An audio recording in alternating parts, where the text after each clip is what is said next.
With regard to the vice presidential debate, there was fear among aides internally that it would be a debacle of epic and historic proportions. And that's a quote, debacle of epic and historic proportions. Apparently, she couldn't even stop herself from saying Senator OBiden when preparing for the debate. Remember the whole "Can I call you Joe" thing? The whole "Can I call you Joe" thing was a problem that they were resolving by having her not even have to say Biden because she couldn't stop saying Biden. Take a listen. They flew her to John McCain's ranch in Arizona. Schmidt said he took over the debate prep and simplified it, and Palin began doing well, except for one persistent problem.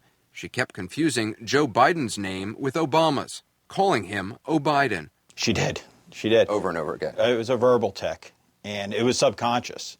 But when you had gone through the Tina Fey parodies, you certainly could not be in a position where you walk out onto the stage and, refer to him repeatedly on national television as Senator OBiden. It would have just been, devastating beyond words. So how'd you get around that? It was multiple people, and I wasn't one of them, who all said at the same time, just say, "Can I call you Joe?"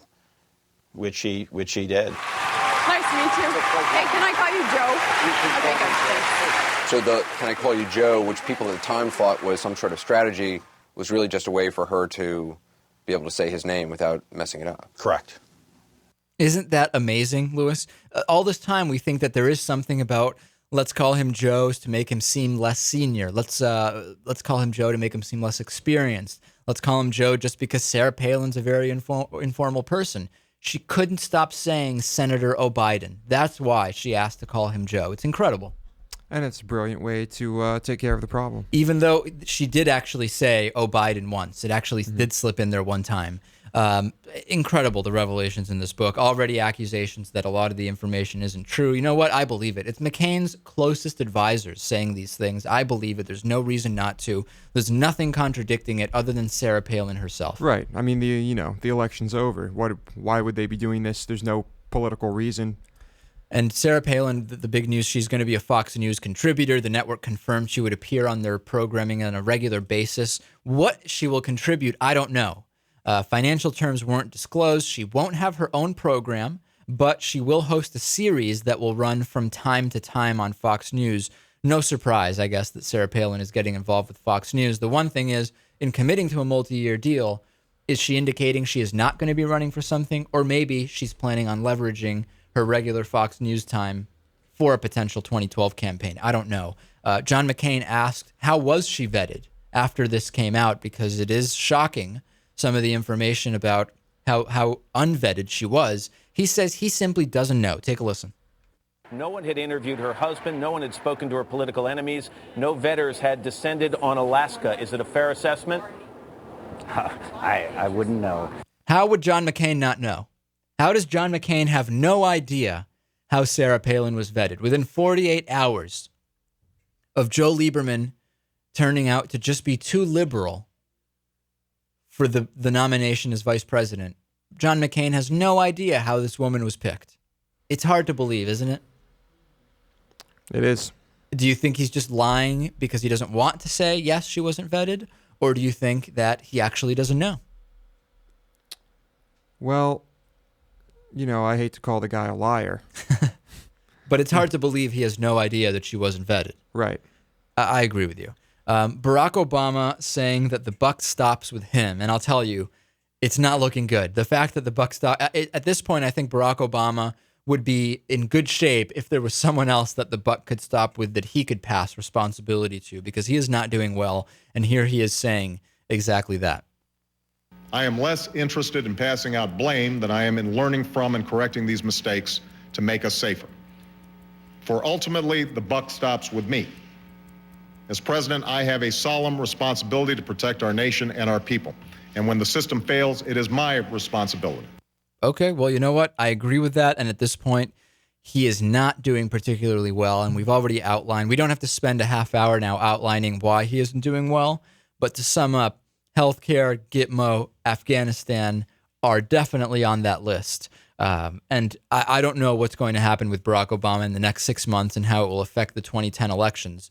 But we know that it's reasonable to think that the Democrats will not do particularly well in 2010. Jay Leno and Conan OBrien. We've talked about this a little. Basically, the new Jay Leno show is completely unwatchable. There has almost been a little bit of a switcheroo. Jay Leno went from his Tonight Show hosting to a 10 p.m. show called, I guess it's the Jay Leno Show.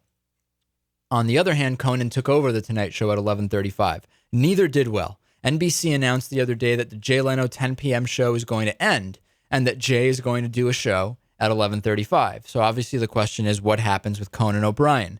And I barely watch either of these shows, but I am interested in the business of TV and how these decisions are made. Conan has been told he can either do his show at 12:05 to 1:05, or he can simply leave. And Leno would do either 30 minutes if Conan wants to be on at midnight, or he would do an hour if Conan decides to leave.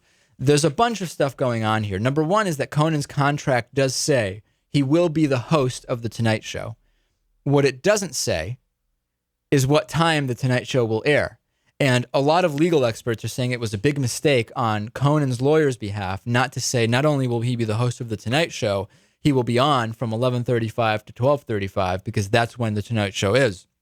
Right now it's left open to NBC saying, hey, we're not going to violate the contract. You'll be the host of The Tonight Show. The Tonight Show is going to be on at 2 a.m. though, which obviously is not a particularly coveted time slot.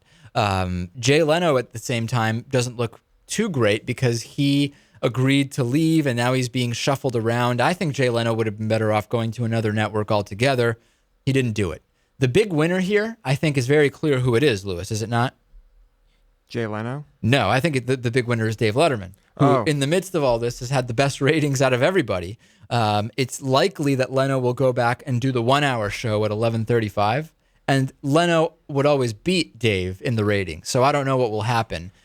People don't like change. When it comes to television programming, change is bad. Right. And the big thing with Leno is that the 11 o'clock news are a big moneymaker for local, is a big moneymaker, I should say, for local stations. And Jay Leno's lower audience from 10 to 11 than, an NBC drama is bringing less people, that carryover, the people that stay tuned into the local news. And the local news stations hate it because Leno is bringing them less viewers.